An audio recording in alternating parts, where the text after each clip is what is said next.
ఆంధ్రప్రదేశ్ అసెంబ్లీలో ఆంధ్రప్రదేశ్ శాశ్వత రాజధానికి సంబంధించి తీర్మానం మీద చర్చ జరుగుతుంటే ఆంధ్రప్రదేశ్ అసెంబ్లీలో ప్రతిపక్ష నేత హోదా కావాలి అని ఫైట్ చేస్తున్న జగన్మోహన్ రెడ్డి గారు బెంగళూరులో ఉన్నారు. ఇది చాలు ఆంధ్రప్రదేశ్ రాజధాని మీద, ఆంధ్రప్రదేశ్ రాజకీయాల మీద జగన్మోహన్ రెడ్డి గారికి ఉన్న శ్రద్ధ. సరే, ఇది కాసేపు పక్కన పెట్టి అది ప్రజలు నిర్ణయిస్తారులే.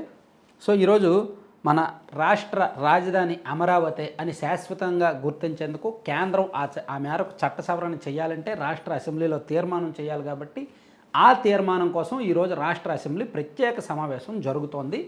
ఈ సమావేశం 11 గంటలకు మొదలైంది.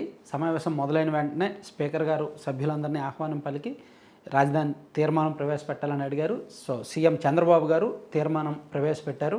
ఆ వెంటనే స్పీకర్ గారు మాట్లాడారు. ఆ తర్వాత మున్సిపల్ శాఖ మంత్రి నారాయణ గారు చాలాసేపు సుదీర్ఘంగా మాట్లాడారు. సో వైసీపీ నాయకులు ఎటువంటి దుష్ప్రచారం చేశారు, జగన్మోహన్ రెడ్డి గారు రాజధానికి ఏ విధంగా ద్రోహం చేశారు, రైతుల మీద ఎటువంటి కేసులు పెట్టారు, రైతులు ఎంత త్యాగం చేశారో, అసలు ఈ ల్యాండ్ పోలింగ్లో 33,000 ఎకరాలు భూములు ఇచ్చినాయి, రైతులు చేసిన త్యాగాన్ని జగన్మోహన్ రెడ్డి గారు అవమానించడం, ఆ ప్రాంతానికి ద్రోహం చేయడం, దానివలన రాష్ట్రం ఏ విధంగా నష్టపోయింది అనేది మొత్తం నారాయణ గారు వివరించారనమాట. సో అంతకుముందు జగన్మోహన్ రెడ్డి గారే రాజధానిగా అమరావతి ఉండడాన్ని ఇదే శాసనసభలో ఒప్పుకున్నారు. ఆ తర్వాత అధికారంలోకి వచ్చాక దాన్ని నాశనం చేశారు. ఆ విధంగా రాజధాని విషయంలో జగన్మోహన్ రెడ్డి గారు పదే యూటర్న్ తీసుకున్నారు అని నారాయణ గారు సుదీర్ఘంగా ప్రసంగించారండి. నారాయణ గారు తర్వాత కాల్వ శ్రీనివాసులు గారు ఈ అంశం మీద చాలాసేపు మాట్లాడారు. కాల్వ శ్రీనివాసులు గారు తర్వాత ప్రస్తుతం అయితే నేను ఈ వీడియో చేస్తున్న సమయానికి మంత్రి సవిత గారు మాట్లాడుతున్నారు. అండ్ ఆమెకు ముందు ఈ రంపచోడవరం ఎమ్మెల్యే శిరీష గారు అండ్ పలాస ఎమ్మెల్యే గౌతు శిరీష గారు, ఆమె తర్వాత అంటే మహిళా ఎమ్మెల్యేలు చాలామంది ఈ తీర్మానంలో మాట్లాడారు. అండ్ పల్లె సింధూరారెడ్డి గారు అండ్ జనసేన ఎమ్మెల్యే కొనతాల రామకృష్ణ గారు, ఇలా వీళ్ళందరూ కూడా ఈ తీర్మానాన్ని ఉద్దేశించి అండ్ అమరావతి రాజధానిని ఉద్దేశించి మాట్లాడుతున్నారు. ఈ స్పీచ్ అంతా మనం ఎక్కువగా వింటే అక్కడ కీలకమైన పాయింట్లు ఏంటంటే రాజధానికి జగన్మోహన్ రెడ్డి గారు చేసిన నష్టం, వైసీపీ హయాంలో జరిగిన ద్రోహం, దాన్నే ఎక్కువగా గుర్తు చేస్తున్నారు. రాష్ట్ర ప్రజలకు ఇంకోసారి గుర్తు చేస్తున్నారు. ఇక్కడ తీర్మానం చేయాలి అంటే ఒక తీర్మానం చదివి వినిపించి దాన్ని బల్లలు చరిచి ఆమోదించి కేంద్రానికి పంపించేయచ్చు. కానీ అక్కడ 4 గంటల పాటు మాట్లాడాలి అంటే అసలు తీర్మానం ఎందుకు చేయాల్సి వచ్చింది అనేది చర్చించాలిగా.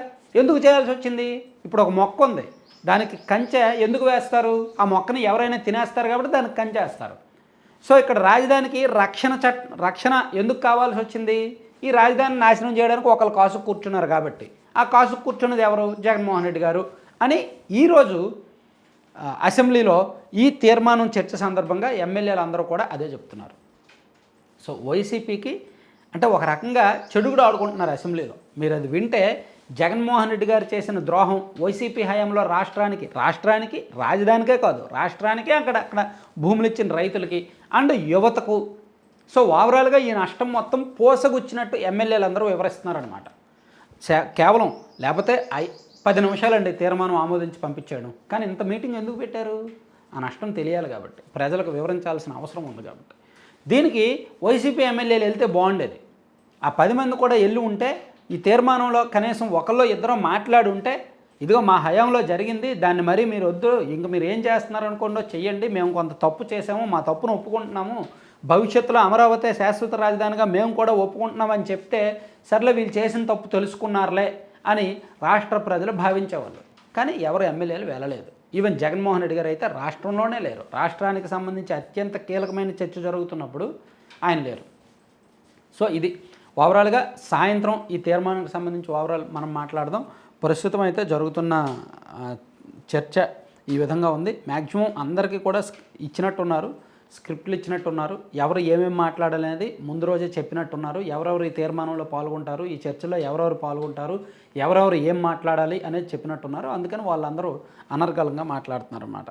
సో మంత్రి నారాయణ గారు అయితే గత పాలకులు రాజకీయ లబ్ధి కోసం రాష్ట్రాన్ని 2గా విభజించారు, విడిపోయాక రాష్ట్రానికి రాజధాని లేకుండా పోయింది, 2015 జనవరి 1న ల్యాండ్ పూలింగ్కు నోటిఫికేషన్ ఇచ్చాం, ఫిబ్రవరి నాటికి 34,400 ఎకరాలను 29,000 మంది రైతులు ఇచ్చారు. అంటే నెల రోజుల వ్యవధిలోనే 34,000 ఎకరాలు సమీకరించడం ప్రపంచంలో ఎక్కడా జరగలేదు. సో ఇది రైతుల త్యాగం, ప్రభుత్వ గొప్పతనం. దాన్ని జగన్మోహన్ రెడ్డి గారు అవమానించి వైసీపీ నాయకులు ద్రోహం చేశారు, దుష్ప్రచారం చేశారని చెప్పి నారాయణ గారు సుదీర్ఘంగా ఆయన చెప్పిన పాయింట్లో ఉన్నాయి. సో వారితో పాటు ఎమ్మెల్యేలు అందరూ కూడా ప్రసంగిస్తున్నారన్నమాట. Thank you.